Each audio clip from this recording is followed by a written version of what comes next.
The prison bus smelled like iron and sweat, and somewhere in the back, someone was already crying. Xian noticed the crying but did not look.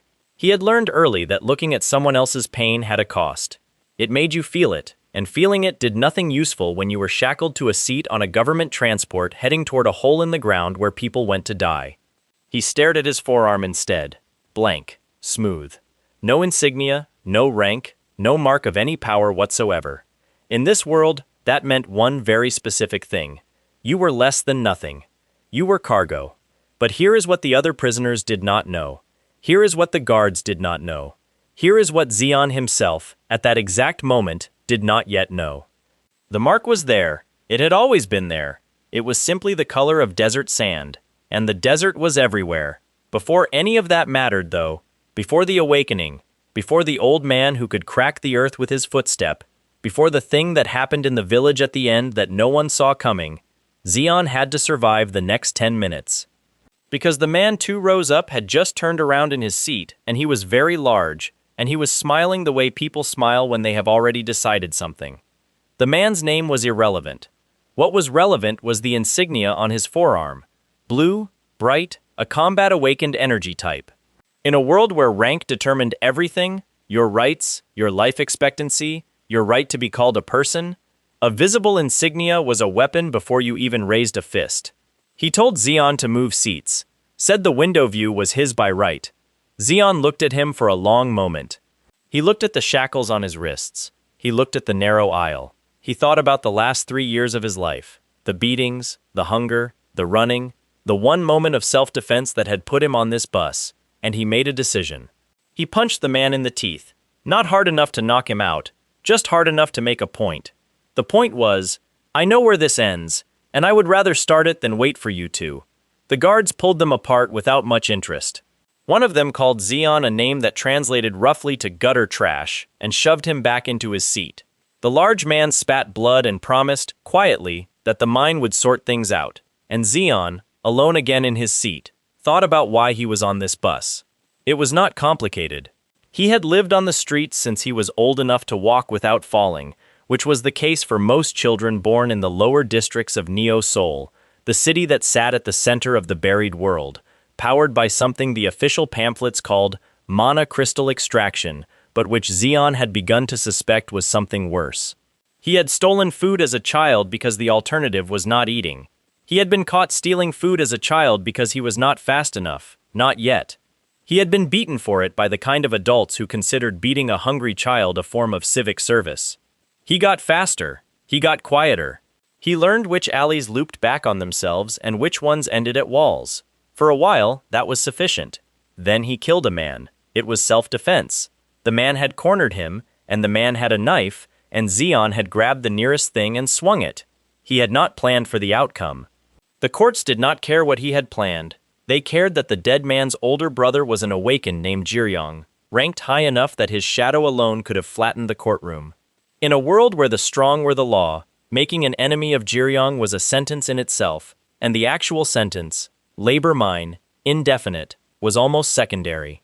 So here he was, bus, shackles, destination, somewhere called the Kashin Labor Settlement, which the guards described as a mana crystal mining operation, and which the other prisoners described in whispers as the kind of place you checked into, but did not check out of. The man he had punched was still watching him from 2 rows up. Xian looked out the window at the sand. There was always sand. The world had been sand for 100 years, since the catastrophe that no one fully explained and everyone vaguely remembered, that had buried half the civilization under dunes and left the rest gasping in settlements and mobile fortresses and underground cities. The Eiffel Tower was under there somewhere. The Statue of Liberty. Whole skylines, whole centuries, swallowed. What was left was this. The awakened on top, everyone else below, and the desert as judge and executioner of anyone who fell between the cracks. The bus lurched. The road, if it could be called a road, made a sound like something tearing. The driver said nothing. Xian looked up from the window. The sky outside had changed color. It had gone from the flat, pale gray of morning to something yellowish and wrong, the kind of color that the sky turned when it was trying to warn you. And the road, if he leaned and looked forward between the gap in the seats, was no longer the road. It was ending at a great rotating wall of sand, a whirlpool 50 meters tall and widening, and the bus was not slowing. He found out later, much later, that the driver had been paid. The route had been changed deliberately. The sand whirlpool was not an accident of desert weather, it was a disposal method, quiet and deniable, for a busload of prisoners that someone had decided were more useful dead than working. He did not know that yet. What he knew, in the next 4 seconds, was that the bus hit the wall of spinning sand at full speed, that the world turned sideways, that his shackles were suddenly the only thing keeping him from being flung through the glass, and then the glass was gone too, and he was in the open air, and the desert was very loud. The bus shattered against the sand. The whirlpool dragged the pieces in circles. Zeon hit the ground and rolled and came up on his hands and knees with his ears ringing and blood on his lip and 3 of the other prisoners screaming somewhere to his left. Then the sand around him moved. Not the whirlpool, something inside it, something large enough that its movement displaced the dune like a wave, a ridge of compressed sand pushing toward him from underneath, and when it broke the surface it broke in a spray of grit and scale, and Zeon looked at it and his body stopped working properly. The sandworm was the length of a building laid on its side. Its mouth was ringed with teeth like curved blades, opening in a way that mouths were not supposed to open, in 4 directions at once, wide enough to swallow the bus whole. It had already swallowed the crying prisoner from the back. There was no other explanation for where they had gone. Zeon's legs suggested he run. His brain agreed. His body, however, did something he had not authorized. His hands came up. They were shaking. His forearm felt like it was on fire, a deep, bone-level heat he had never felt before, and the skin there glowed, briefly, the color of sunlit sand, and some part of him that had been asleep his entire life opened its eyes. He screamed the words before he understood what they meant. The technique had no training behind it, no teacher, no instruction. It was the word his body already knew, sandblaster. The air between his palms compressed into a lance of raw, high-pressure sand, not thrown, not launched, but erupted, the kind of force that has been waiting under pressure for years, and it hit the sandworm in the face with the sound of a stone wall collapsing. The worm reeled, 2 meters of scale peeled back from its head, the 4-part mouth closed around nothing. Zeon stood in the sand with his hands still raised, staring at what he had done, breathing very fast. The worm recovered. It was C-rank, at minimum, and a single burst from a newly awakened nobody was not going to finish it. It came back around, slower now, oriented on him with whatever passed for its senses, and Zeon felt the warmth in his arm flickering. Whatever had powered that first blast was already running low, and he had no idea how to refill it, and the worm was very close. He did not die. A figure dropped from the sky, not metaphorically, actually dropped, descended from above at speed, and the woman hit the worm broadside before it reached him. She was young, blue-haired, and moving faster than Zeon had seen anyone move outside of a fight he had once watched through a fence as a child, and never forgotten. Behind her came others, heavy and loud and efficient, and at their center was a man built like something that had been carved rather than born, with the easy posture of someone who has never once been afraid of anything in any direction. Hyung-bom, captain of a crew that had been passing through, drawn by the noise and the sand displacement.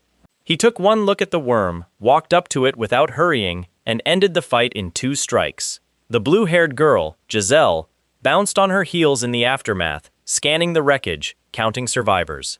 She found Zeon, crouched down in front of him, grabbed his arm. She looked at his forearm.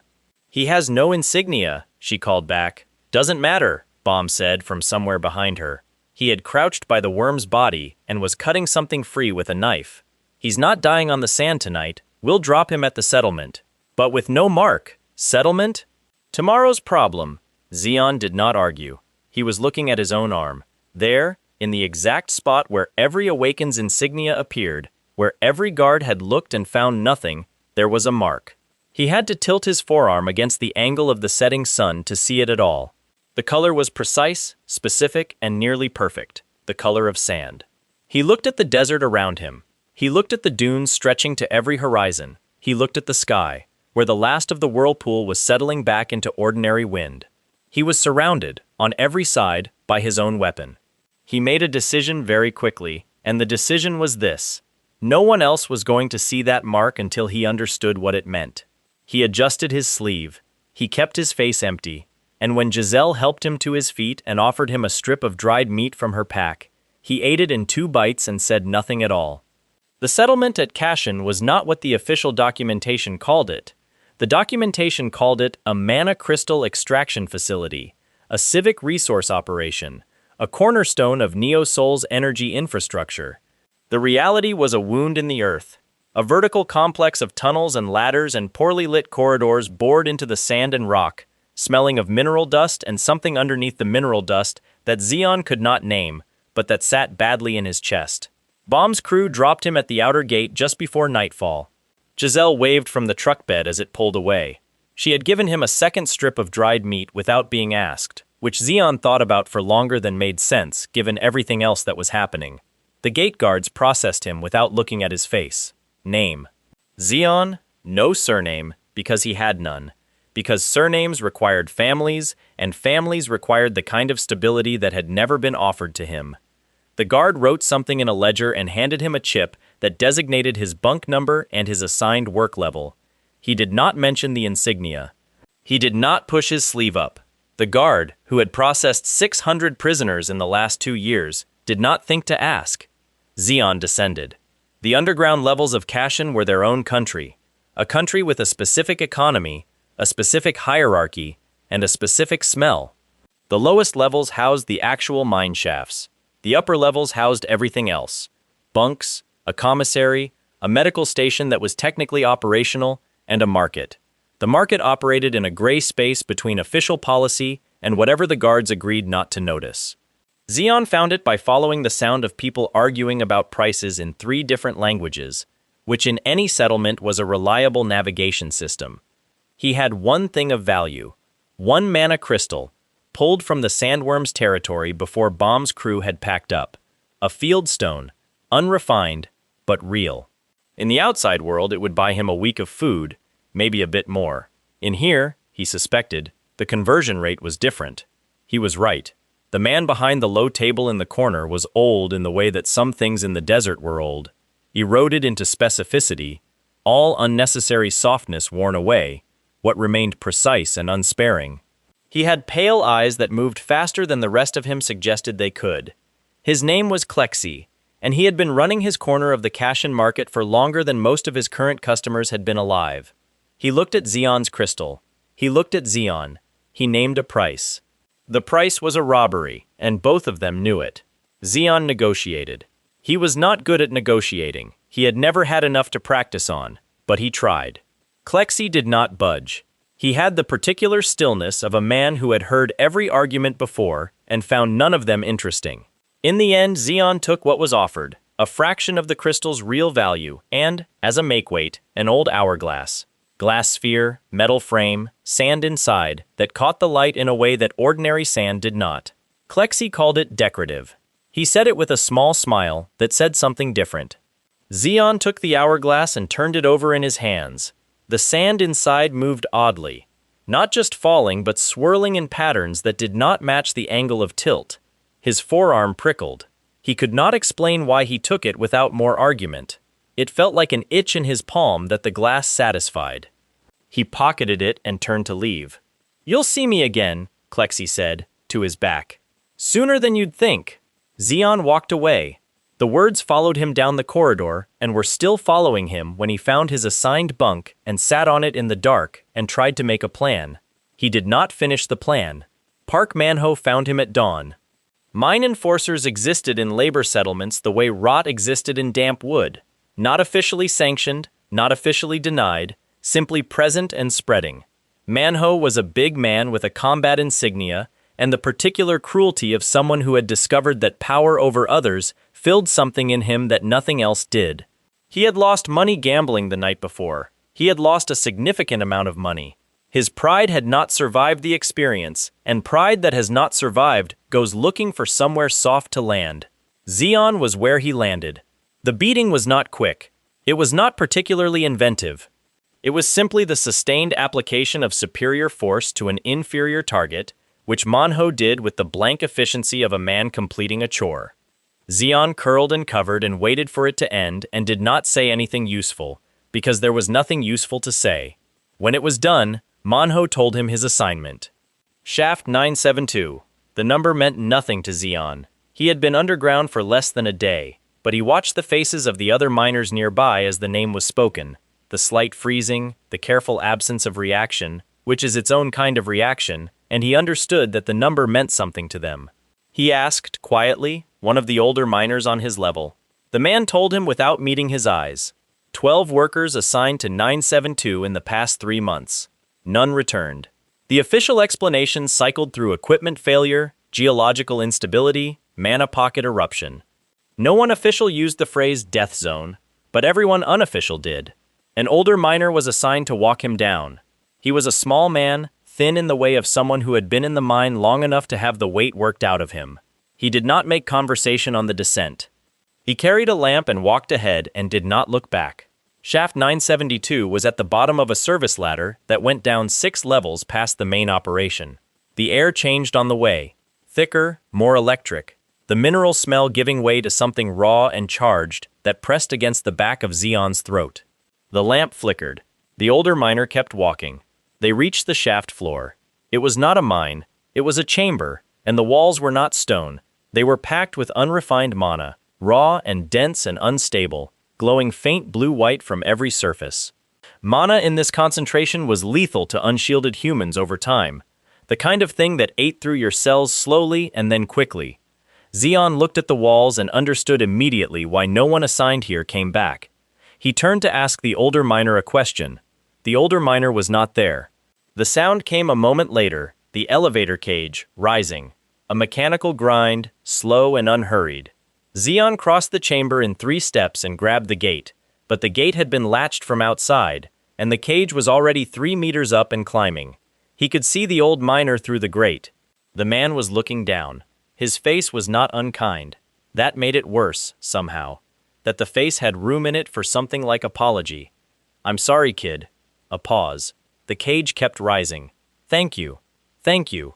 He was being thanked for walking into the trap so that someone else didn't have to. Zeon screamed up the shaft. He screamed until the cage disappeared and the sound of the mechanism stopped, and the only thing left was his own voice bouncing back from the walls of glowing mana, and then the echo dying, and then silence. He stood in the silence for a moment. Then he sat down on the floor and thought carefully. He had no way out. The elevator was the only exit he could see.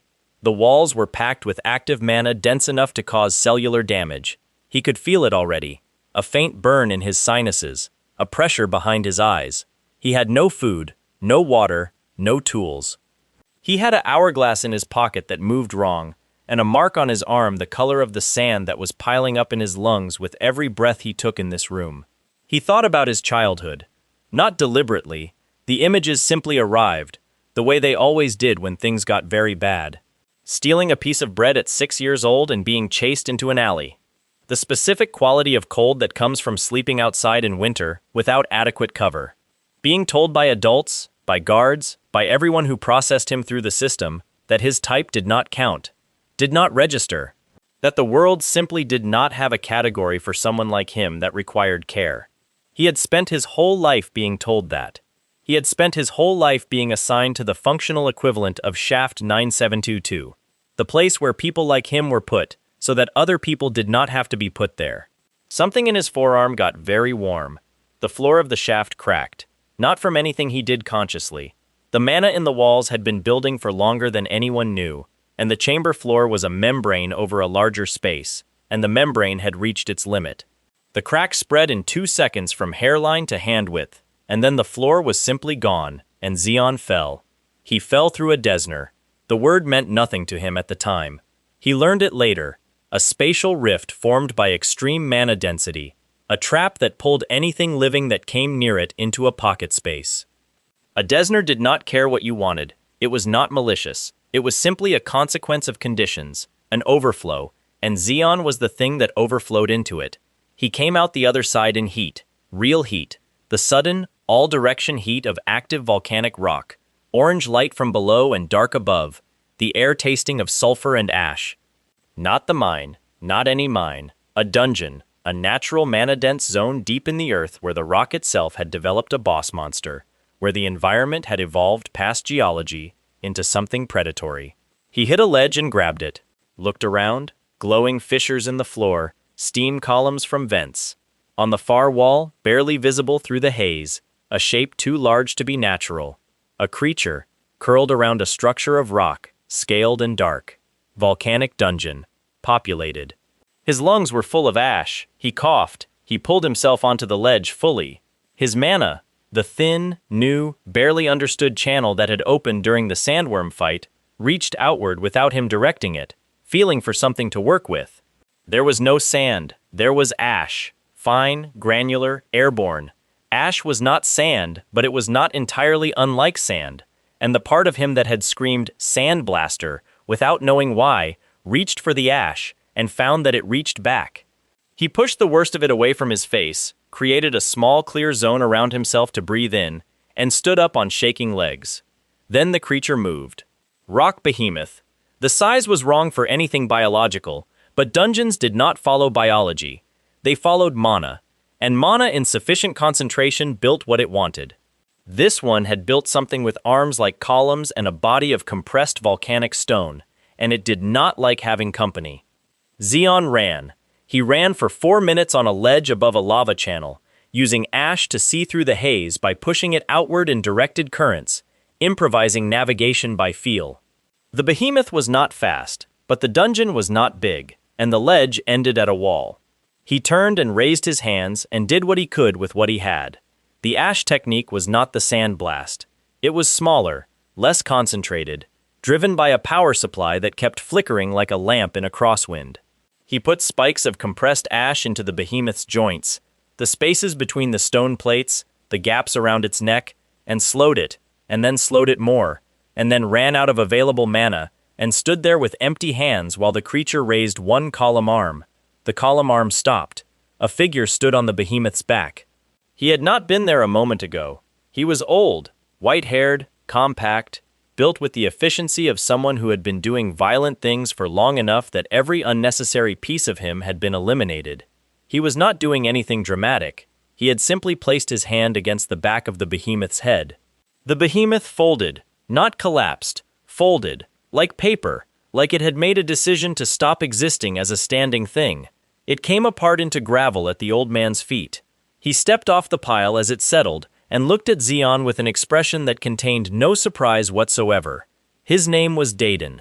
He had been in this dungeon when Zeon arrived, which meant he had dropped in from the surface and simply not bothered to leave yet. He carried a sword that seemed to have opinions about things. It occasionally angled its tip in a direction that had no tactical explanation and was clearly not the wind. He did not explain himself. He looked at Zeon the way you look at something unexpected that has landed near you and is technically still alive. "Your ash technique," he said, "not trained." "No," Zeon agreed. "Your mana is empty." "Yes." The old man turned and walked toward the center of the dungeon without further comment. He called back over one shoulder that if Zeon wanted to not die in here, he should follow, and if he did not want to follow, he was welcome to sit on the ledge until the mana environment finished what the ash had started. Zeon followed. The dungeon had a second chamber, deeper in, where the volcanic light changed color. Zeon noticed it as they descended, the orange glow from the fissures giving way to something redder, something that pulsed with its own rhythm, like a heartbeat operating on geological time. The heat increased, the air thickened, and on the walls of the lower chamber, half buried in the rock as if the mountain had been built around them, were bones. Not small bones, the kind that required a very different scale. Daden walked through the chamber without looking at the walls. He walked the way people walk through their own homes, knowing where everything was, unconcerned by the contents. He stopped at the center of the chamber, where the floor flattened around a raised platform of dark stone, and he stood with his hands behind his back and looked upward. Zeon looked up. The ceiling was not rock. Something had made a nest of it, packed compressed stone and cooled lava, and what appeared to be the remnants of several previous dungeon inhabitants. And in the nest, coiled into a shape that took the eye several seconds to resolve into something recognizable, was a dragon. Not a large dragon, not an ancient dragon. A crimson drake, young and irritable, its scales the red of deep embers, its wings folded tight against a body the size of a large cart. It was asleep. The sound of its breathing moved the ash in the chamber in slow waves. Dadin looked at it the way a craftsman looks at a piece of work that is almost but not quite finished. "B rank," he said, quietly. "The dungeon boss. We deal with it last." He turned to face Zeon. "First, you." Zeon waited. "Your eyes," the old man said. "They're useless." "I can see fine." "You can see what light shows you. That's not seeing." He reached into his coat, a motion so small and unhurried that Zeon almost missed it, and produced a handful of what appeared to be gravel. He tossed it lightly into the air between them. The gravel did not fall. It hung in the air, and then it moved, not falling but swarming, and Zeon realized it was not gravel at all. Each piece was a small creature, a firebird no larger than a fist, each one moving on individual trajectories, and there were 30 of them, and the old man had already stepped sideways out of their path. They came for Zeon. He threw himself flat. The first wave passed over him, close enough that he felt the heat on the back of his neck, and he rolled and came up and pushed Ash outward on instinct. A wide dispersal, not a weapon, just a barrier, and it bought him half a second before the swarm regrouped. "Push mana into your eyes," Daden said from somewhere to his left. He sounded calm. He sounded like a man narrating a process he found mildly interesting. "Not your hands, your eyes. See the energy, not the shape." Zeon did not know what that meant. He knew it the way he knew most things Daden said, as words that would make sense eventually, if he survived long enough. He threw ash at the nearest cluster of firebirds, disrupted their formation, bought himself 3 seconds, and spent one of those seconds trying to understand what it meant to push mana somewhere that was not his hands. It felt like trying to flex a muscle he was not sure he had. The swarm came back. He ducked 2, blocked 1 with a compressed ash wall that cost him mana he could not afford, and took the 4th in the shoulder. It was not large, but it was extremely hot, and it left a mark. He bit down on the noise it would have produced. "Your eyes," Daden said, still calm. "They're alive. Everything alive has mana. You should be able to see it." Zeon, shoulder burning, tried again. He stopped thinking about the firebirds for a moment, a dangerous choice, but the only available one, and turned his attention inward, to the thin channel of power that had opened in him twice now, and he pushed a fraction of what remained upward, toward his face, toward his eyes specifically, the way you push water through a narrow pipe by blocking the wider openings. The chamber changed. It did not change visually. The shapes were the same, the light the same, but a second layer appeared over everything, faint and shifting, like heat shimmer but structured. The firebirds were not birds anymore. They were nodes of condensed mana in a network, connected by threads he could now see, moving along those threads in patterns that had, suddenly, a readable logic. He saw the gap in the swarm before it appeared. He moved through it. All 30 firebirds hit the wall behind him. Daden said nothing, but he stopped moving, and the absence of his movement was its own comment. The technique, mana vision, Daden called it afterward, cost twice what any physical technique cost, and Zeon burned the last of his reserves, keeping it active for the next 10 minutes, while the old man systematically dismantled the dungeon's secondary inhabitants, directing Zeon through each engagement with the patience of someone who had all the time in the world and was choosing to spend some of it here. Each fight was a lesson delivered without being announced as one. Block here, not there. The energy flows this direction. Work with it. If your mana is low, your technique must be smaller, not weaker. Precision over force. Zeon bled from 3 places by the end of it. He learned 4 things. Then the Crimson Drake woke up. A B-rank dungeon boss was not a creature Zeon could fight. He understood this clearly. It was not pessimism, it was arithmetic. His mana was empty, his body was wrung out, and the Drake filled the lower chamber with presence the way water fills a jar, leaving no space for anything else. The temperature in the chamber went up 15 degrees the moment it opened its eyes. Daden stepped forward. He had not changed expression at any point in the last hour. He did not change it now. He drew crayon, and the sword, as it cleared the scabbard, made a sound that was not quite metal and not quite voice, something between the two. And the blade was not one color but several, layered, the beast souls packed within it visible as shifting patterns through the steel. The fight lasted less than 4 minutes. Zeon watched from behind a ledge of rock, which was the only useful thing he could contribute. What he saw was not a contest. It was a demonstration. Dayton moved through the Drake's attacks the way you move through familiar furniture in a dark room, without needing to see, the muscle memory of a century of combat translating every threat into a known variable before it arrived. The Drake's fire was real and large and genuinely dangerous. Dayton treated it as an inconvenience. When the Drake went down, the old man opened its chest with 2 careful cuts and removed the heart, a dense mana stone the size of a fist, still warm, and pressed it against Crayon's blade. The sword absorbed it. The shifting patterns deepened. Crayon made a sound like satisfaction. "Boss cleared," Dayton said, to no one in particular. The dungeon felt it. The walls trembled. The light in the fissures began to die, as the mana that had sustained the zone for years, maybe decades, began to disperse. Somewhere above them, the ceiling of the volcanic chamber was developing opinions about gravity. They needed to leave. The exit rift was a tear in the air, a vertical shimmer, mana discharging back into open space, the dungeon collapsing inward to the point where it began. Dayton gestured toward it. Zeon approached it at a reasonable pace, intending a reasonable exit. The old man picked him up and threw him through. He came out the other side into open air and open sky. Real sky. The flat, pale blue of desert morning, and hit the sand rolling and lay there for a moment looking straight up, every part of him disagreeing about how to feel. The sand was warm. The sun was low but committed. Somewhere nearby, a desert bird was making a noise that seemed specifically designed to mock him.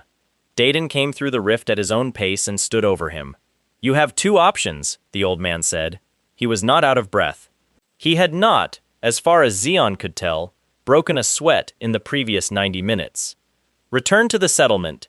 They will process you back into the city. You will be assigned another shaft. You will not come back from it." Zeon stared at the sky. "Or," Dayton said, "come with me. I will train you. The probability that you survive the training is," a pause, "not certain. That's not a selling point. The probability that you survive the shaft is lower." Zeon was quiet for a moment. He thought about the old miner's face through the grate, the careful apology in it.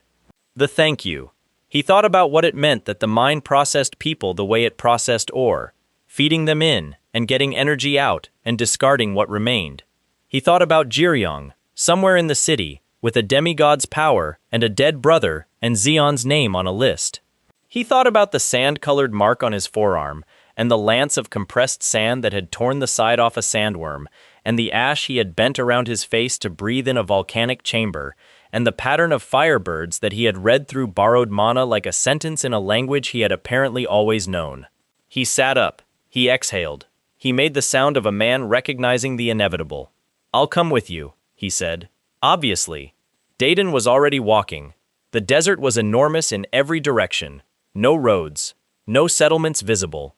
The sand stretched to every horizon and beyond, and somewhere under it, civilization slept.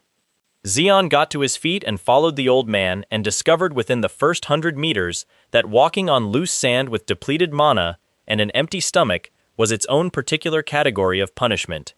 His feet sank with every step. Not dramatically, just enough to make each stride cost 30% more than it should, to make distance a concept that meant nothing consistent. By the 3rd kilometer he was visibly struggling, and Dayton was not visibly anything except moving at a steady pace that Zeon's legs were increasingly unable to match.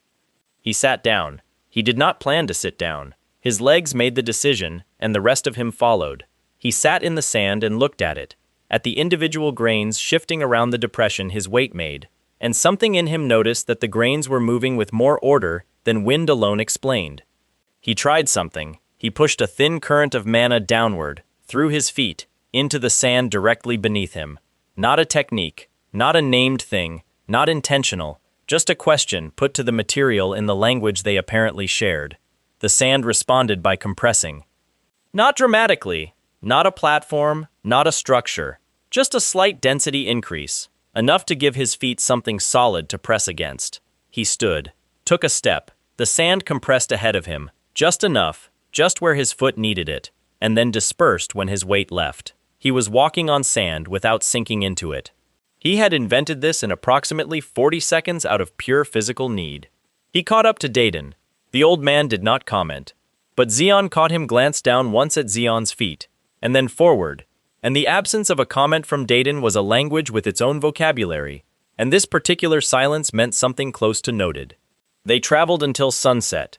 Dayton made camp by stopping, which was all the ceremony the process received. No fire. Fire in the open desert was an advertisement. He produced food from a subspace storage, a personal pocket dimension anchored to his body, the kind of utility that made carrying packs unnecessary, and handed Zeon a portion without ceremony.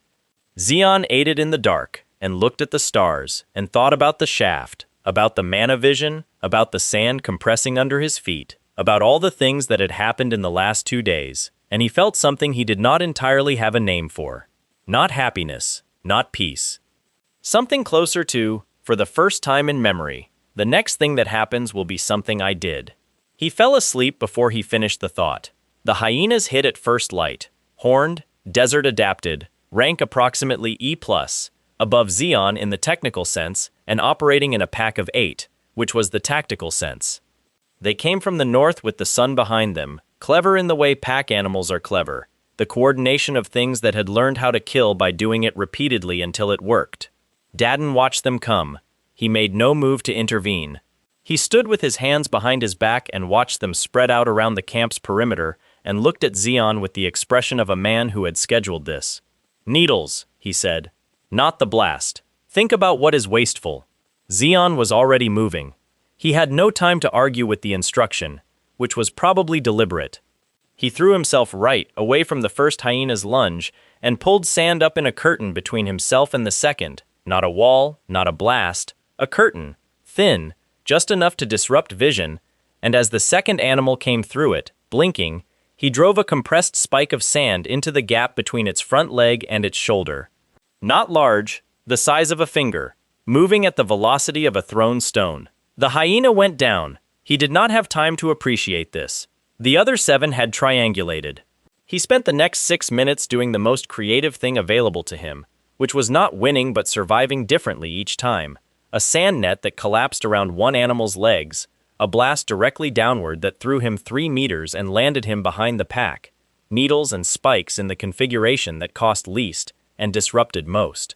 He ran out of mana at the 5-minute mark and spent 1 minute doing it with nothing but movement and sand thrown manually, which was less effective but more than 0. Dayton ended it at minute 7. He did not draw crayon. He walked through the remaining 3 hyenas with red combat aura running low and close to his skin. Not dramatically, not blazing, just present the way a furnace is present. And the animals recognized immediately what kind of thing they were next to and made decisions accordingly. 2 fled, 1 did not make it far enough.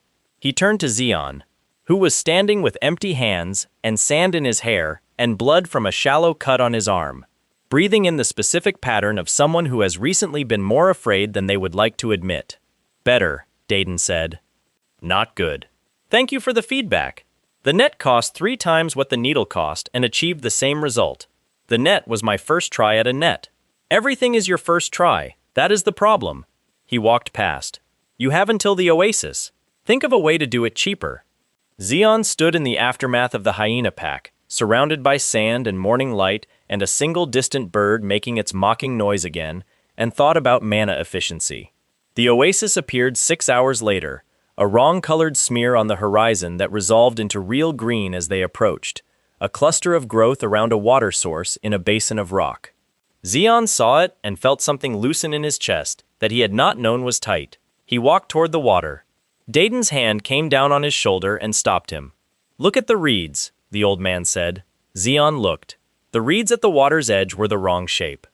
Not obviously wrong, the wrongness was in the joints, in the way they moved independent of the slight wind, in the fact that one of them was wider at the base than at the top in a ratio that reeds did not actually use. The widest one opened an eye. Sand angler. A predator built on the principle of patience and mimicry, it grew a lure from its body that matched whatever its environment told it prey would find attractive, and it waited, and it hypnotized, and then it consumed. The eye that opened was not its only eye, but it was the one meant to be found, the one that operated differently from the others, projecting something into the mind of whatever looked at it directly. Zeon felt it the moment it connected, a warmth, a pulling, a logic that was not his own, and that suggested very calmly that the water was still safe, that the reeds were just reeds, that he should walk forward. He took 2 steps before Dayton spoke again. "Stop!" He stopped. The logic evaporated. What remained was the oasis, and the creature in it, and the 2 steps he had already taken, and the cold understanding that if Dayton had not been there, he would currently be 3 steps further and accelerating. Dayton killed it. 1 strike from crayon, the blade finding the actual body behind the lure with the certainty of something that had done this before. The angler thrashed, and then did not thrash. The hypnotic eye closed permanently. It was the size of a large cow, and built like something designed by someone who had no concern for aesthetics and considerable concern for function. Segmented body, 6 anchor limbs adapted for lakebed grip, and along its ventral surface, a set of organs that were a different color from the rest. Dayton crouched beside the body. He removed one of the ventral organs with 2 careful cuts. A dark mass, fist-sized, dense. He held it out to Zeon. "Gallbladder of the sand angler," he said. "You will eat this." Zeon looked at it. It was not appealing. It was actively the opposite of appealing. It smelled like the inside of a wound and looked like something that should not be outside a body. What does it do? Makes you stronger. How much stronger? More than you are now. Is it going to hurt? Dayton set it down in front of him and went to fill his water container. It hurt. It hurt in the specific, total way that transformation hurts. Not pain from damage, but pain from the body being required to process something it was not equipped for, and doing it anyway through sheer chemical insistence. Zeon sat by the oasis and vibrated through it, and did not make noise because Dayton was sitting 4 meters away, reading nothing, from a surface that had no writing on it, which meant he was simply waiting, and something about being watched while being destroyed made the not making noise feel important. When it was over, an hour roughly, though it felt geological, he felt genuinely different, not metaphorically. His hands were steadier, his lungs had more volume. The sand under his feet communicated something richer through the thin channel of his mana, as if the channel itself had gotten wider. He ate the rest of the angler over the next 4 days because Dayton told him to, which was not a pleasant 4 days, but at the end of them he was demonstrably faster and demonstrably stronger, and the mana channel was demonstrably larger. He did not say thank you. Dayton did not invite it. They moved on. The ant colony announced itself before it was visible, a vibration in the sand. Not dramatic, not the sandworm's displacement wave, but something subtler and more sustained, a low frequency that Zeon felt through the soles of his feet and through the compressed sand technique that kept him from sinking. The sand was telling him something was wrong with the sand ahead.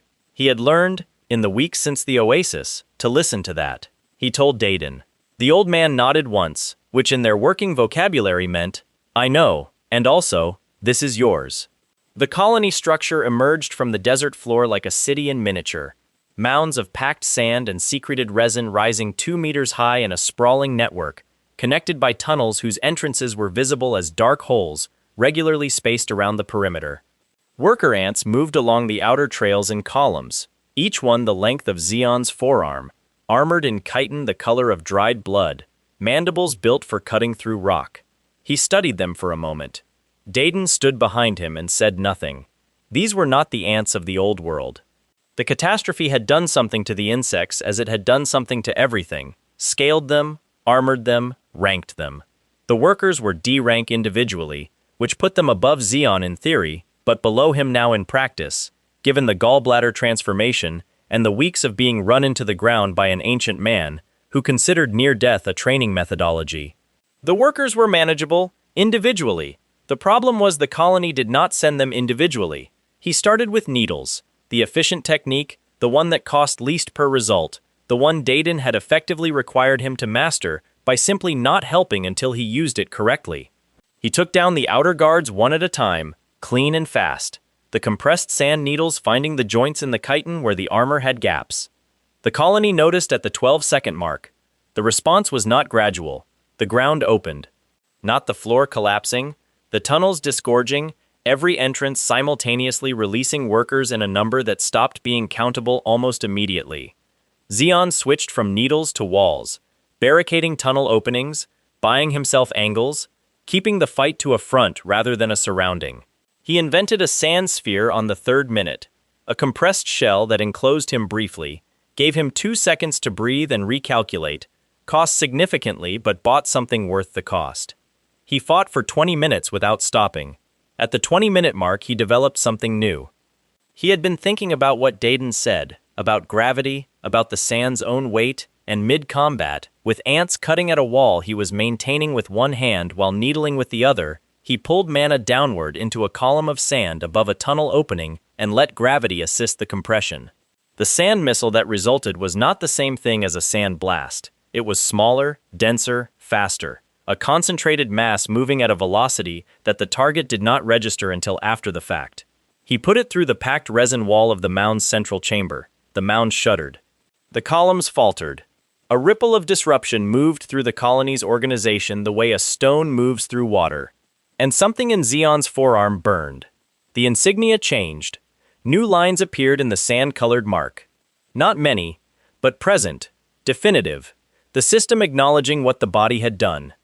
From F rank to the next notch above it, a step that most people spent months preparing for in controlled environments, and that Zeon had stumbled into while covered in chitin dust and someone else's biological debris. He had no time to examine the feeling. The colony was reorganizing. He pressed forward.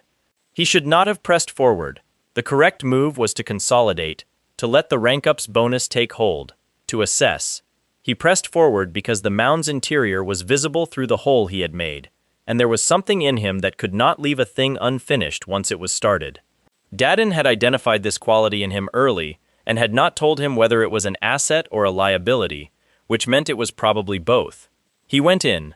The interior of the colony was its own geography. Tunnels 2 meters wide packed with cast after cast of ant, the air thick with pheromone signals he could feel but not read. He fought through 3 chambers. He drained his mana halfway through the second one. He was running on the elevated stats from the rank up and muscle memory by the time he hit the third, which was when the soldier cast found him. Soldiers were different from workers. Bigger, yes, nearly waist height on Zeon, but the meaningful difference was the acid. It was not sprayed from a distance. It was secreted onto the mandibles and delivered on contact, and contact in a tunnel 2 meters wide was not avoidable. The first soldier caught his left arm. He did not feel it immediately. The acid worked on a delay, which was more unnerving than immediate pain would have been. The second soldier caught his calf. The paralytic was faster than the acid. His calf stopped working before the acid pain reached his arm, and then both hit at once, and the tunnel floor came up to meet him, and he was horizontal and the soldiers were adjusting their approach for something that was no longer standing. The colony's instinct with paralyzed prey was practical and not kind. They moved him. He was conscious for the relocation, which was a specific kind of horror, aware of every inch of the transit, unable to affect any of it, the tunnel walls moving past his face while mandibles carried him with mechanical efficiency toward a chamber he strongly suspected was designated for processing. He was right about the chamber. The larva chamber was warmer than the tunnels. The larvae were not small. They were arranged in cells along the walls and floor, pale and soft and very hungry, and the colony had been feeding this chamber regularly, which explained the 12 workers who had come down Shaft 972, and the other missing people from similar settlements in the region. The first larva made contact. He moved his left hand. It was the only thing he could move. The paralytic had not fully reached his upper arm, and the acid had done damage but had not severed anything. He moved his left hand and pushed mana through it and found the sand in the chamber floor, granular infill between the resin cells, and did something that cost him almost everything left. He pushed it up through the cell walls in needles, 100 at once, in all directions, not aimed at anything, just present, a porcupine pattern of compressed sand spikes radiating from his body outward through every surface within 2 meters. The larva withdrew. He lay in the space this created and breathed and thought about whether he was going to die in this room. He decided he was not. The decision was not strategic. It was not based on available resources or reasonable assessment of his options. It was based on something that sat underneath reason, a refusal, specific and stubborn, the same refusal that had punched the man on the bus, that had screamed up the elevator shaft, that had reached for volcanic ash in a dungeon that should have finished him. He had been told his whole life that he was the thing that went in the hole so others didn't have to. He had been processed and categorized and disposed of so many times that the system had developed its own comfortable assumption about how he ended. He was not interested in confirming that assumption. He moved, dragging his useless leg behind him, pulling with the working arm, pushing mana into the floor to keep the larvae at bay. The tunnel leading out was not short. He did not track the distance. Tracking it would have made it worse. He moved and the distance decreased and he moved more, and eventually the quality of air changed. Less larval, more mineral, and he came out of the tunnel mouth on his elbows into a wider passage and lay there for 30 seconds with his face against the resin floor. The insignia burned again, harder this time.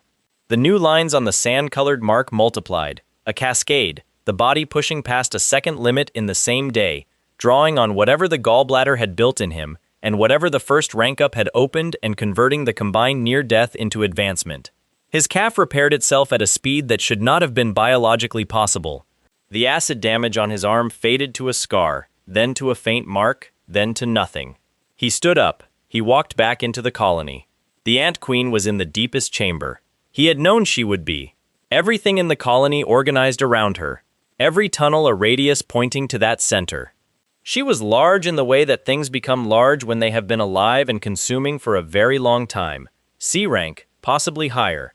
Her abdomen pulsed with the rhythm of something that had never needed to hurry. Zeon walked into her chamber and looked at her and raised his hands. What followed was not a clean fight. It was two exhausted combatants, one nearly drained of mana, one operating on biological systems that had never been designed for rapid discharge, working out what would happen in the specific situation of this room, this moment, these resources. He used the sphere to contain her initial strike. The queen's forelimb was armored differently from the workers, a dense chitin plate, and he caught it inside a collapsing sand shell that locked the joint and bought him a second. He used the second to drive compressed missiles into the abdomen. Not to kill, not yet, just to disrupt the rhythm of her biological processes, to make the chamber's vibration pattern go wrong in a way that confused the workers in the tunnels above. She screamed. Not in any register he could hear, in a frequency the sand transmitted upward through the floor, the kind of signal that moved the whole colony like a string being pulled. He screamed back. Not in any useful frequency, just because the sound needed somewhere to go. They stood in the chamber and he ran dry. Every technique, every reserve, every borrowed quantity from the rank-ups bonus. And the queen, damaged and confused and with something wrong in her abdomen, did not press the final strike. It was a standoff of two things that had given everything and had nothing left to exchange. Dadin dropped through the chamber ceiling. He did not make an entrance of it. He came through the rock as if the rock had no opinion on the matter, landed in the space between them, and put one hand on the queen's head. His red combat aura ran along the contact point, like current through a wire. The queen decided, immediately and without argument, to stop. Dadin looked at the chamber. He looked at Zeon, standing, barely, on a leg that had repaired itself under duress, with his mana at functional 0 and his face doing nothing in particular. He looked at the signs of what had happened in the tunnels and the larvae chamber, which were legible if you knew how to read them. He said nothing for a long moment. Your sphere technique, he said finally. You developed it here. Had to. The missiles. Gravity assisted. Figured that out during the outer fight. Dadin was quiet again. He reached into his subspace storage and produced something small. A dark case, the size of a large egg, which it contained. He cracked it. Inside was a dense yolk, almost black, threaded with something that moved with its own light. Queen's reproductive cell, he said. Lethal poison to most organisms. If your body can process it, it will purge every impurity in your system and multiply your mana capacity 3 to 4 times. Zeon looked at it. What does it taste like? Strawberry. It tasted nothing like strawberry. It tasted like the inside of a mine shaft mixed with the aftermath of a fight. He swallowed it because Dadin handed it to him with the expectation that he would, and because the last time Dadin had given him something terrible to eat, the terrible thing had been correct. For 40 minutes, nothing happened. They left the colony, Dadin carrying him for the first stretch, a fact that Zeon filed away as significant and said nothing about. They made camp. Dadin did things with the sword and his notes that he did not explain. Zeon sat and waited for the strawberry to become something worse. Then his blood pressure spiked. He felt it first as heat, Not external, not the sun, but internal, a rising temperature that had no exit, and then as pressure, and then as the specific, articulate agony of his organs rearranging themselves. Not damaged, not breaking, rearranging, as if something in the poison had decided his interior architecture was a rough draft and was improving it. Blood came to the surface, not from wounds, from the skin directly, pushed out by the organ movement beneath. He was on his hands and knees in a pool of his own blood when the thought arrived. Daden had told him to eat this. Daden had crouched beside the colony queen and said this word, poison, and handed it to him and watched him take it.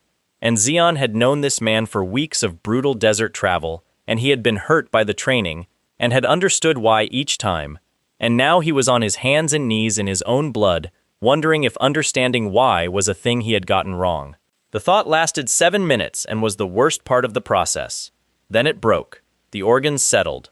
The heat discharged outward in a wave that he felt leave his body, and what remained behind it was a silence, internal, total, that was different from the silence before. Like a room that has been cleared of everything unnecessary. The mana channel was not wider, it was the same width, but there was so much more moving through it that the comparison was useless. He lay in the sand for a moment, then he stood up and walked to where Daden was sitting and hit him. Not hard, he was wrung out, and Daden's constitution meant that hitting him hard or soft produced the same result, which was Daden sitting there, but the swing was real, and the intent was real, and Daden caught his wrist before it connected and held it without particular effort. That was, Zeon said, with precision, extremely unpleasant. Yes? You told me it tasted like strawberry. I told you strawberry to get you to stop asking questions. That is... He stopped. His legs were making the decision to sit down again, and he let them. Was that going to kill me? Daden released his wrist. He was quiet for a moment, which in their vocabulary meant he was deciding how much truth was useful. It would have killed most people at your level, he said. With the rank-ups and the gallbladder, your body had sufficient tolerance. Probably. Probably, the margin was acceptable. Zeon looked at his forearm. The insignia lines were deeper now. More of them, running further up toward his elbow. The sand-colored mark elaborate and intricate in a way it had not been 3 hours ago. His mana, even after everything, was already beginning to refill, and it was refilling into a larger space than had existed yesterday. You should never lose that, Daden said, without preamble, looking somewhere past him. Zeon waited. The feeling you had on the ground, wondering if the pain was worth it, wondering if someone you trusted had calculated you as expendable. He paused. That pain is proof your judgment still works. Lose it, and you stop questioning. Stop questioning, and you become something the world has too many of already. It was the longest thing he had said at once since the dungeon. Zeon sat with it for a while. You're a very strange teacher, he said eventually. You're a very strange student. There was a quiet after that which was different from their usual quiet. Not comfortable, nothing between them was exactly comfortable, but not hostile either. Something that did not have a clean word, between two people who had been through something together and had not yet decided what to call the result. Daden produced food from his subspace. He handed Zeon a portion. This time it was not terrible. He was not sure if the food had improved, or if his sense of taste had been recalibrated by the organ inversion, but he ate it and it was fine, and the desert was very quiet around them, and the stars came out one at a time, the way they always did in the deep sand country, without announcement. They saw Archelon before they understood what they were seeing. It registered first as a geographic feature, a ridge on the horizon that moved. Not quickly. The movement was tectonic in quality, the kind of shift that makes you question your own perception before you accept that the ground is doing something the ground should not do. Zeon stopped walking and watched it for a full minute before he accepted that the ridge had legs. The turtle was ancient in a way that the word ancient did not fully cover. Its shell was a landscape, scarred and layered, with structures built across its surface, platforms, workshops, walkways strung between anchor points, the whole apparatus of a small settlement organized on the back of something that had been walking the desert for longer than the settlement had existed. A mobile fortress, Daden had called it, the night before, with the tone of someone describing a landmark. The beast's rank was B for defense purposes, A for effective threat deterrence, which meant that almost nothing in the desert chose to engage with it directly. Its name was Archelon, and the clan that lived on it had been living on it for generations. Getting up required a rope system that the clan lowered on a pulley, and the clan lowered it when Dayton appeared at the base, which they did without being asked. The speed with which the rope appeared suggested Dayton's face was known here. He climbed without assistance. Zeon climbed behind him, looked down once at the distance to the sand, and chose not to look down again. The shell surface settlement smelled of metalwork and cookfire. Zeon emerged over the rim and found himself in a narrow lane between workshop fronts. Forges, mostly, and a leatherworking space, and something that produced a sound like electricity disciplined into a consistent rhythm. The people here were compact and efficient in their movements, the unself-conscious efficiency of people who had been working in small spaces their whole lives. Several of them looked at Dayton with expressions of genuine warmth, which Zeon had not seen anyone aim at the old man before, and which landed strangely. At the center of the shell's upper platform, in a chair that had clearly been built specifically for her, sat an old woman. She was small and sharp and missing several teeth, which she seemed to regard as liberating. She smiled with a completeness that most people with full dentition could not match. Her name was Pavilla, and she and Dayton looked at each other across the platform with the particular expression of two people who had been alive long enough to have run out of anything left to perform for each other. "You look terrible," she said to him. "You look the same," he said. "That's because I've made peace with it." She turned her attention to Zeon with the focused interest of someone who had learned to read people quickly and accurately. "This is the boy. This is Zeon." She studied him. Not unkindly, but thoroughly. He has the look of someone who's been used hard, and decided to become the thing that does the using. That's either very good or very bad. "Still determining which," Dayton said. Zeon stood being examined and said nothing, because nothing seemed like the right amount to say.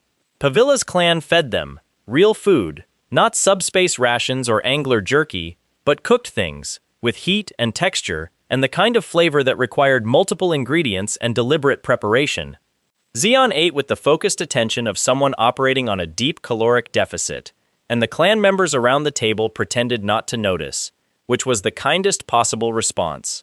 Pavilla and Dayton sat at one end and talked in low tones about things Zeon could hear, but was not entirely meant to follow. The catastrophe. People they had both known. The state of the desert's larger threats. Things above Dayton's level, which was a category Zeon had not previously considered needing to exist. Dayton said something quietly about running out of time, addressed more to the table surface than to Pavilla, and she reached over and covered his hand with hers for a moment without comment. Then a girl appeared from the workshop lane and the mood shifted into something more manageable. She was approximately Zeon's age, dark-haired, with grease on her forearms from whatever she had been making, and the particular focused energy of someone who had been interrupted mid-project and was carrying the project's momentum with her. She stopped when she saw Dayton, gave him a respectful nod that was also somehow irreverent, and then turned to Zeon. Her name was Kay, Pavilla's granddaughter, the clan's enchanter-smith, the one who made the things that the other blacksmiths could not make, who worked with mana-infused materials the way most people worked with ordinary metal. She looked at his hands, at his forearm, both the insignia she could not quite read through the sleeve, and the faint scarring from the ant colony acid. At the way he stood, which apparently told her something, because she tilted her head slightly. "He fights with sand," she said to Dayton. "I can see the residue in the joints of his fingers." "Correct. Sand type is spatial by nature. You'd want a storage solution with wide mouth retrieval." She was already moving back toward the workshop. "Come on then." Zeon looked at Dayton. "Go," the old man said, without looking up from his food. The workshop was the most organized space Zeon had seen since before the mine, everything in its place with the deliberate arrangement of someone who needed to find things quickly and could not afford the cost of searching. Kay moved through it without looking at where things were, reaching for tools by memory. Along one wall, on a series of hooks, hung completed work. Items that gave off a low mana signature even to Zeon's newly calibrated senses. On the end hook, a gauntlet, matte dark metal, fitted for the left hand, with a mechanism at the wrist that pulsed with a stored space signature. Zeon stopped in front of it. "Subspace gauntlet," Kay said, from the other side of the workshop. Personal storage dimension anchored to the wrist mechanism. Wider retrieval opening than most, because most are built for weapons, and this one is built for—" She glanced at his hands. "Material manipulation. You can pull sand through it at volume." "How much volume?" "Depends how much you put in. It's a dimension, not a bag." She paused. "It's mine. I built it for myself. I haven't decided if you can have it." She had, in fact, already decided. Zeon understood this from the way she had framed it. Not if you can have it, but whether the process of him receiving it would include a performance of negotiation. He respected this. He had negotiated with Klexi and lost. He was getting better at reading the shape of a transaction before it resolved. He took the gauntlet off the hook. She crossed the workshop in 4 steps and took it back. He reached for it. What followed was less a negotiation and more a sustained argument, conducted entirely through physical position, the gauntlet moving between them in a sequence of attempts and counter-attempts that was technically undignified and was also, Zeon noticed in the part of his mind that was always running this calculation, the most fun he had had since before the bus. Kay was fast. She was not trained in combat, but she was trained in moving through tight spaces with her hands full, which in a workshop this dense was a transferable skill. She held it above her head, which did not work because he was taller. He held it behind his back, which did not work because she went around. They ended up next to the workbench with the gauntlet on the bench between them, both of them with one hand on it, and both of them breathing slightly faster than the situation technically required. "It fits you better," she said. This was framed as a concession, but delivered in a tone that was its own kind of victory. "I'll build another one, better than this one. You're giving it to me because it fits. I'm giving it to you because you're going to need it more than I will in the next while, and because—" she took her hand off the gauntlet. "My grandmother would find a way to guilt me for a year if I didn't." He put it on. The mechanism at the wrist calibrated to him in the way that mana-attuned items calibrated. Not warmly, not dramatically, just with a quiet recognition, a click of resonance. He pushed his sand sense through the opening and found the interior space. Real, large, immediately responsive. Kay watched him test it with the expression of someone watching their work do what it was built for. "If your path comes back through here," she said, returning to her workbench, "I'll build you something better, the best thing I've ever made." Zeon turned the gauntlet over on his hand. "That's a significant promise." "I keep them." She picked up her interrupted project without looking at him again. "Now go eat something else. You look like you've been living off sand and spite." He left the workshop and discovered she was correct about both. 2 days into the Archelon stay, the horizon to the east produced sails. They were wrong for the desert in the specific way that things become wrong when they have been adapted from somewhere they did not originate. Salvaged ocean rigging mounted on sand runners. A convoy of vehicles moving on low-friction skids across the dune surface, flying a flag that the clan members identified without particular surprise as the Black Shark Gang. Pirates. The term required redefinition in a world without oceans, but the function was identical. Organized violence against targets that could not adequately defend themselves, moving fast enough to avoid accountability, sustaining themselves on what they took from others. The Black Shark captain was a large man who fought with fire-type combat power and ran his gang on a specific principle. He killed people for entertainment and robbed them for income, and the entertainment was the part he prioritized. He had taken 3 clan members in a previous encounter for reasons of amusement. Pavila's clan was not a fighting force. Dayton called Zeon to the shell's forward edge. "Defend it," he said. Zeon looked at the convoy. He counted the vehicles and estimated the fighters. He looked at the gauntlet on his wrist. He looked back at Dayton. "All of it! All of it!" Dayton confirmed. He turned and walked back toward Pavila's platform. "You're not!" "No." Zeon turned back to the convoy. It was close enough now that he could see figures on the vehicles, armed, ranked, moving with the loose confidence of people who had won variations of this engagement before and expected to win this one. The captain stood on the lead runner's prow with his arms crossed and fire running in low ribbons across his forearms. Zeon thought about what he had. He had a gauntlet with stored sand. He had techniques that ranged from efficient to experimental. He had a mana supply that had been rebuilt and multiplied by the egg and the rank-ups and the training, which was still less than a fully ranked combat type on a good day. He had the fact that none of them knew what they were looking at. That last thing was the one he chose to build on. He filled the gauntlet from Archelon's shell surface. pulling sand and mineral grit from every accessible surface, packing the storage dimension until the mechanism was warm against his wrist. He positioned himself at the shell's forward edge, where the angle gave him sight lines across all vehicle approaches, and he waited. The lead runner stopped 30 meters out. The captain looked up at him with the specific evaluation of someone deciding whether the obstacle was a person or a prop. "Off the turtle," the captain called up. "Everyone, now." Zeon said nothing. He extended his left hand, opened the gauntlet mechanism, and released a controlled stream of sand outward. Not a blast, not a spike, just a display. A slow, deliberate spiral of sand that moved against the wind and held its shape because he was holding it. He let it move for 4 seconds and then collapsed it. The captain watched this. He was recalibrating. A wizard type, he was thinking. A wind amplifier, projecting sand through a focus technique. He had fought wizard types. He knew their range limits, and their mana burn rates, and the specific pattern of failure that happened when you closed the distance and made the engagement physical, because wizard types without physical ability fell apart the moment you got inside their effective range. He signaled his crew. Close distance, fast, physical contact. They came up the shell from 3 angles using their own rigging lines, fast and coordinated, the kind of 3-directional approach that collapsed a defensive perimeter by forcing it to split attention. The captain came up the center. Zeon let the first 2 groups reach the shell surface. Then the shell surface stopped being a neutral space. The sand he had distributed across Archelon's back in thin layers over the previous 2 days worked into the gaps between shell plates, packed into the workshop lane's worn paths, pressed against every anchor point, responded all at once. It was not an explosion. It was a restructuring. Sand walls rose along the workshop lane, cutting the eastern group off from the western group. The footing beneath the southern climbers shifted. Not enough to throw them, just enough to slow and rebalance. A spike formation drove upward from the shell's center, not at anyone, just present, forcing a path alteration.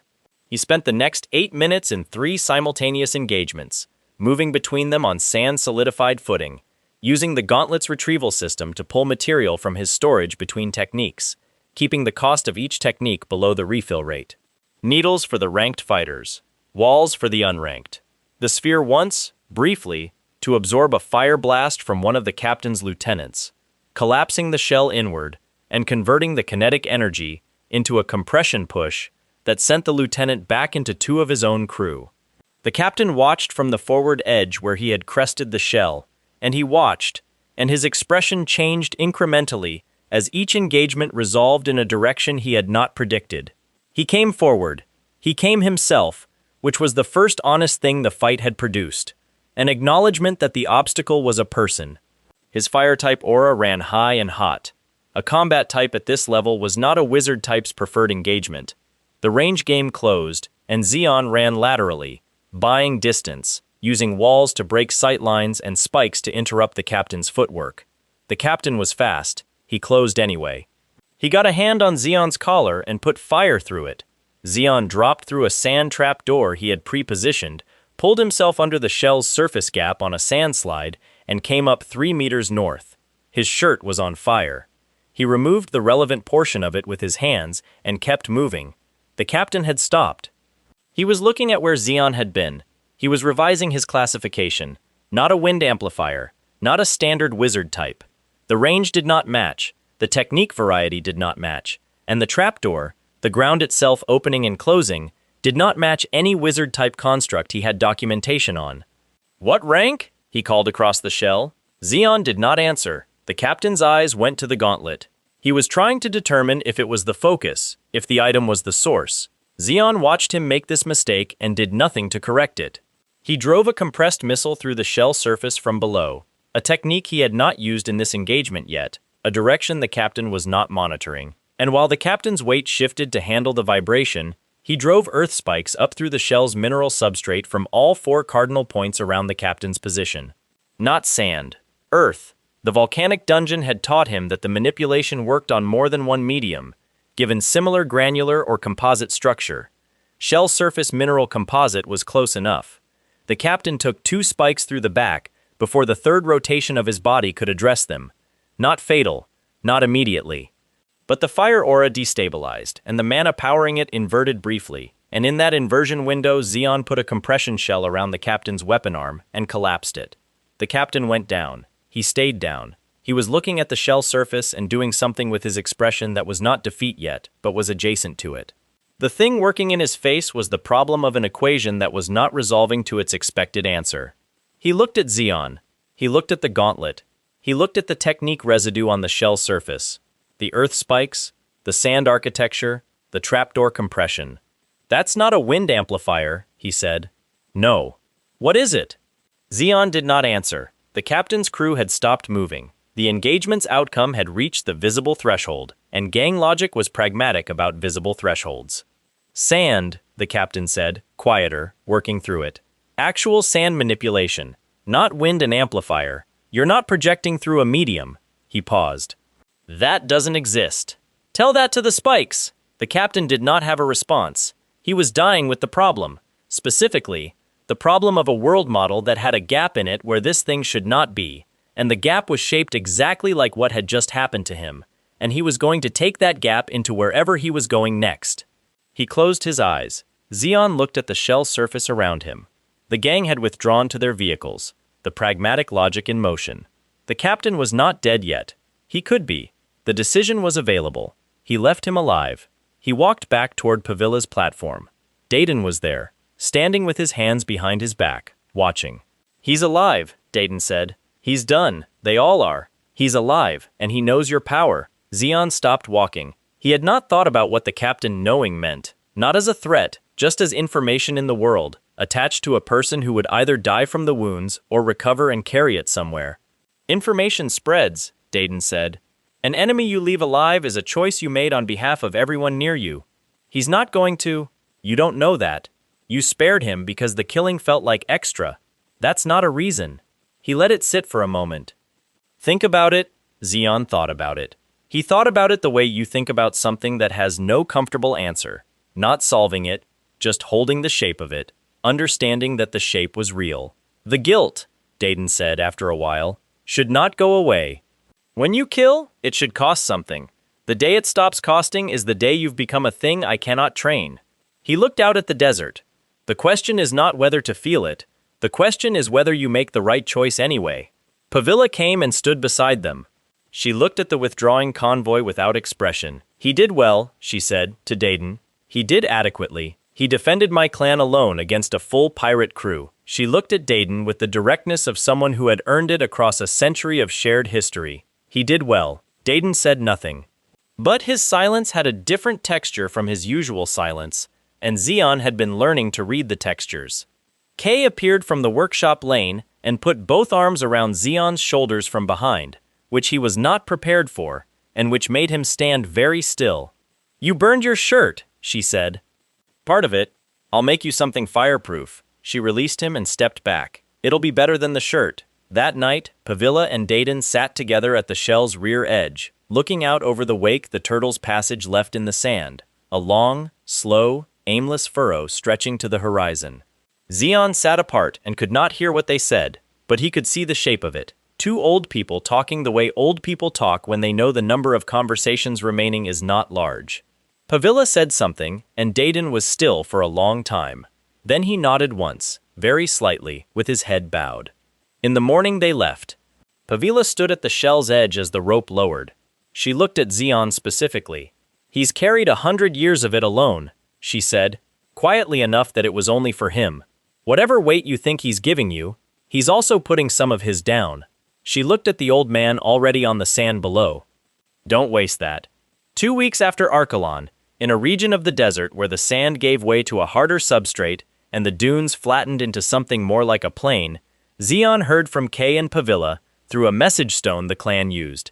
Kay's voice in the mineral, saying she was already designing the replacement gauntlet, saying it would be the best thing she had ever built, saying she hoped their paths crossed again in conditions that were less immediately terrible. He held the message stone for a while after it finished. Then he put it in the gauntlet's storage space and kept walking. The elves came out of the dark running. There were 6 of them, moving fast across the hard substrate plain in the hour before moonrise, when the desert dark was its specific densest. Zeon heard them before he saw them, footfalls lighter than human footfalls, a different weight distribution, a different rhythm. He was on watch while Dayton rested, which meant he registered the sound and moved to wake the old man before his conscious mind had fully assembled what the sound was. Dayton was already sitting up. The elves ran past their camp without slowing. They were not running toward anything. They were running from something, which in the desert at this hour was usually one of several categories of large and motivated predator. They were tall, pale in the darkness, moving with a physical grace that was genuinely different from human movement, not better or worse, just structured differently, built on different proportions. One of them stopped, the others continued, and this one stopped and looked back at the camp. Zeon saw the calculation happen on the elf's face, saw it clearly, because the calculation was a kind that he recognized, not the calculation of someone deciding whether to ask for help, but the calculation of someone deciding how to use an available resource. The face assembled an expression of urgency and distress that wore its own construction a fraction too visibly. The elf spoke. The language was not one Zeon had heard before, but the words were pitched and shaped for communication across a species barrier, slower, more deliberate, with a pointing gesture back in the direction they had come from. The elf was telling them something was back there, something dangerous, suggesting, with body language and gesture and the very specific quality of its eye contact, that the safest course for everyone would be for these two humans to go toward it, while the elves continued away from it. The oldest bait in the world, structured as cooperation. Zeon looked at Dayton. Dayton was looking at the elf with an expression Zeon had not seen on him before. Not anger, not calculation, something older than both, something that had been sitting still for a very long time and had just been required to move. The elf reached for something at its belt, not a weapon, a communication device of some kind, a signal stone, the fingers moving toward it with the smallest urgency that a person making a casual gesture would not have. The killing intent came off Dayton like a pressure front. It was not visible, it was not loud, it was simply present. A weight in the air that had no source except the old man standing perfectly still, and it hit the elf like a physical thing. The elf's hands stopped. Every biological system in the elf's body received the same message simultaneously, which was that the thing standing in front of it had ended more lives than it had years, and the gap between them was not a gap that technique or signal stones or any available resource could bridge. The elf ran. Dayton walked after it. Not quickly, not dramatically. He walked at a pace that was steady and unhurried, and that communicated, in its steadiness, that hurrying was not necessary. He walked in the direction the elves had gone, and Zeon followed without being asked, because the alternative was standing alone on a dark plain trying to determine what was happening from insufficient information.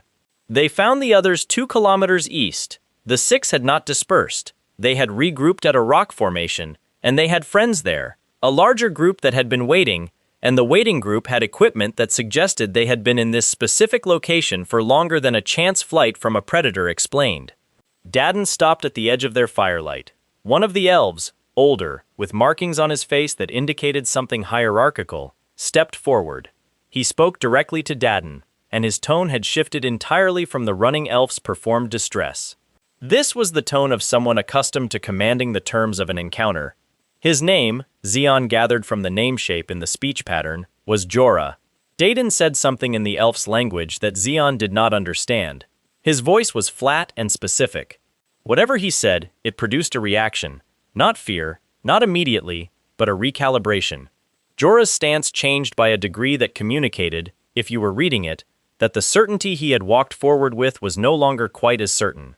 Jorah said something back. His hand moved.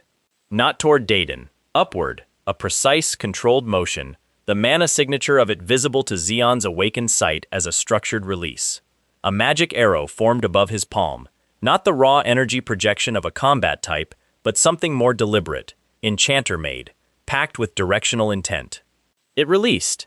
Dayton's hand came up. The arrow stopped in the air between them, not deflected, not absorbed, simply arrested, held in place by something Zeon's mana vision could see as a wall of concentrated force so dense it appeared solid. The arrow hung there for a moment, vibrating against the resistance, and then collapsed. The temperature of the encounter changed. "I killed all of you decades ago," Dayton said, in the common tongue, so Zeon could hear it clearly. He said it with the flatness of a man correcting a factual error. "This group, This region. I dealt with your kind here 60 years before your birth. He looked at Jorah without expression. You rebuilt. That tells me something. What happened next happened faster than it should have, given how still everything had been a moment before. Daden drew crayon, a motion Zeon had seen dozens of times, but which now had a different weight to it, the sword clearing the scabbard with a sound that seemed to arrive slightly ahead of the motion, and the red combat aura that usually ran low and close to his skin came up fully, completely, the first time Zeon had seen it at full extension. It was the color of something much older than fire. He did not watch the rest of it. He turned away not from squeamishness, but from an instinct that the watching itself was a kind of participation he had not yet decided whether to accept. He stood with his back to the firelight and listened to sounds that he would not describe accurately to himself afterward, and when the sounds stopped, the firelight was lower, and the plain was very quiet. Daden walked past him, still walking at that steady, unhurried pace. "The village," he said. Zeon turned. The village was not visible from the rock formation, but the direction Daden was walking indicated it was near. A permanent settlement, then, not a mobile camp. The elves had been running from something, and their destination had been here, and here was home. He followed. He did not know what else to do with himself. The village was built into a shallow canyon 3 kilometers further east, where the hard substrate plain dropped into a sheltered basin. It was well constructed. Permanent structures, mana-infused materials in the walls, water collection systems on the rooftops, the kind of settlement that had been built to last and that had been inhabited long enough to accrete the particular density of a place where people had always been. He arrived to find it already over. Daden stood at the canyon's entrance. The village beyond him was still. Smoke moved from several structures in the flat, deliberate way of things that had recently been producing fire and had recently stopped. The canyon walls amplified the silence into something architectural. Zeon walked past Daden and into the village. He stopped after 20 meters. He stood there for a long time. He walked back out. He stood in front of Daden and looked at him with a specific quality of attention. Not accusation yet, or not only accusation, but the look of someone who has been asked to accept a new data point and is working out what it means for every data point that preceded it. "Children," he said. His voice came out less steady than he intended. Yes. Zeon hit him.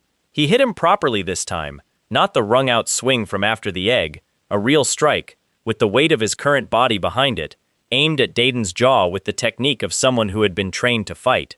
Daden's head moved approximately 1 centimeter. His expression did not change. Zeon's hand hurt.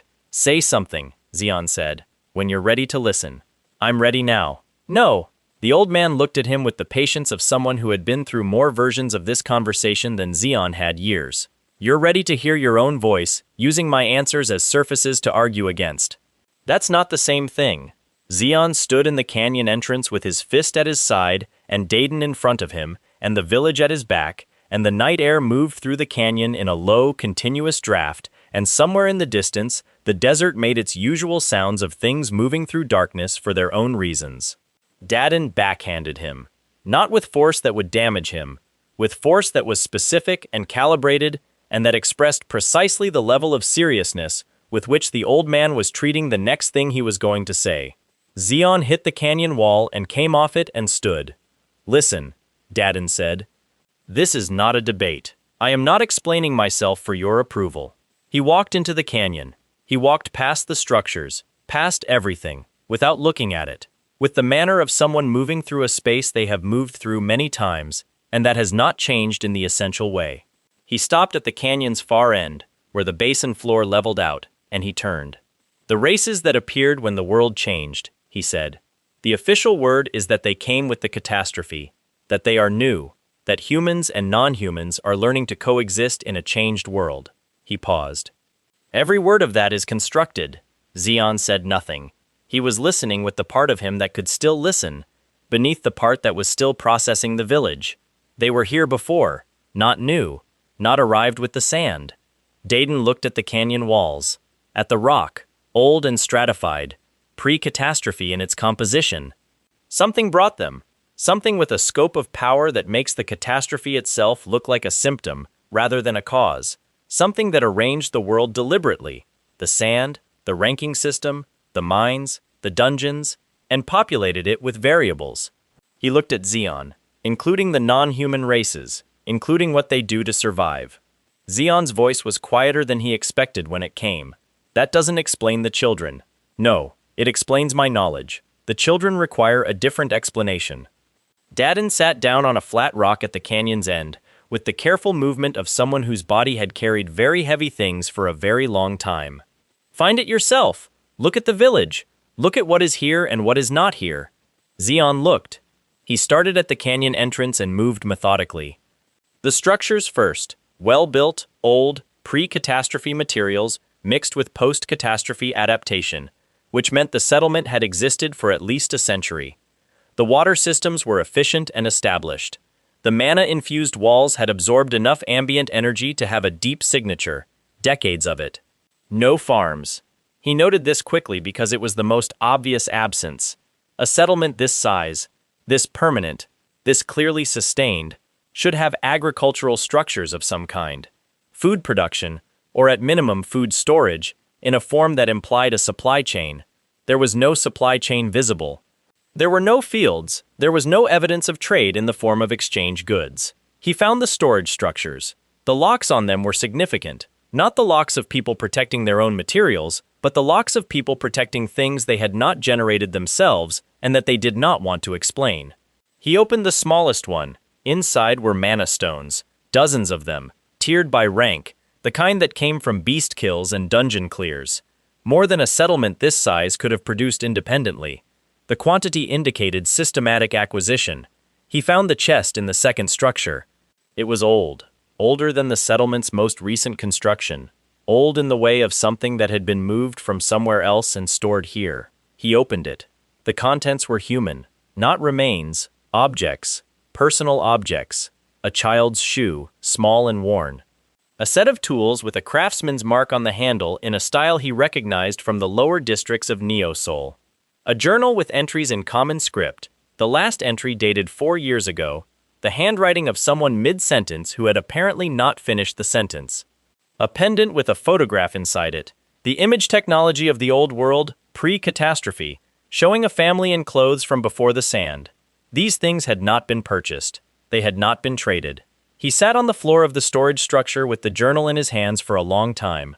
He came back out. He did not go back to Dayton immediately. He walked the canyon perimeter with the specific attention of someone who has changed the question they are asking and needs to ask it of every available surface.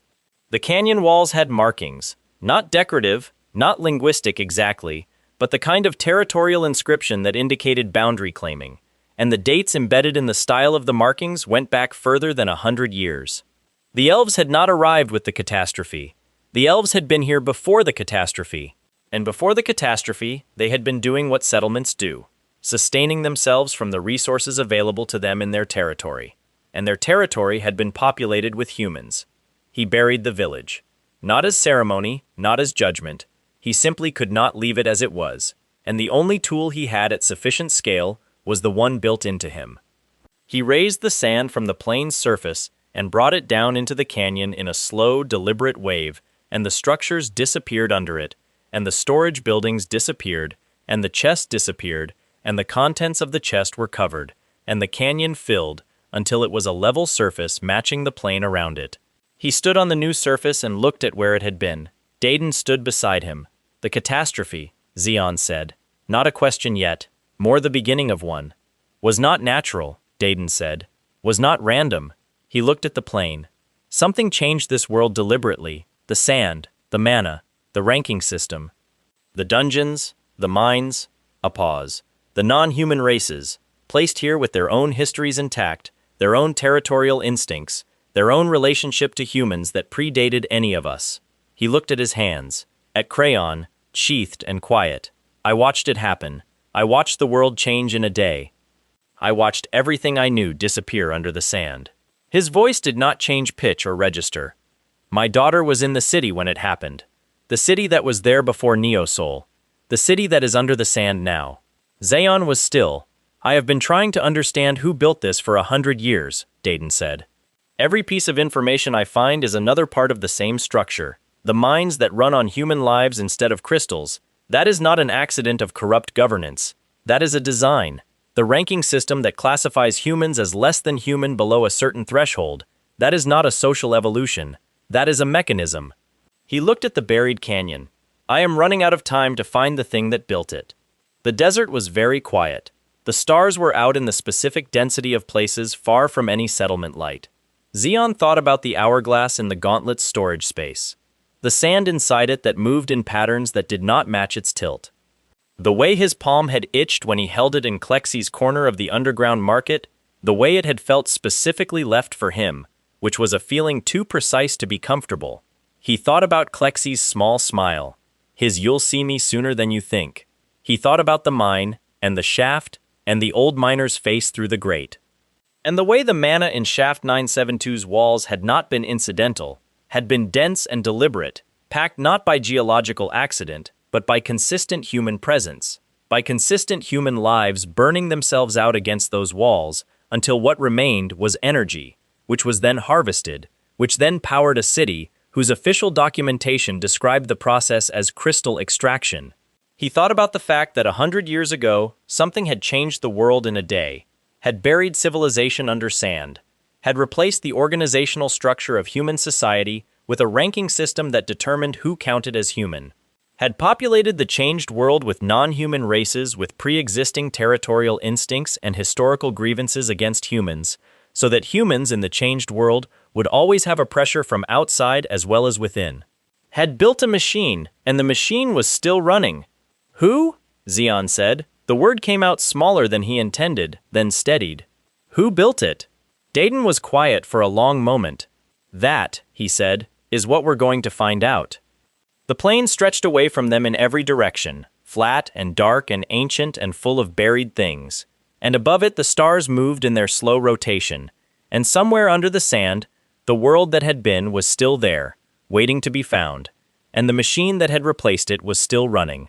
And the boy who had started this journey as cargo, as the thing that goes in the hole so others don't have to, was standing on a buried canyon in the desert, with a sand-colored mark on his forearm, and a question forming in his mind that was going to take a very long time to answer. He looked at the stars. He looked at the desert.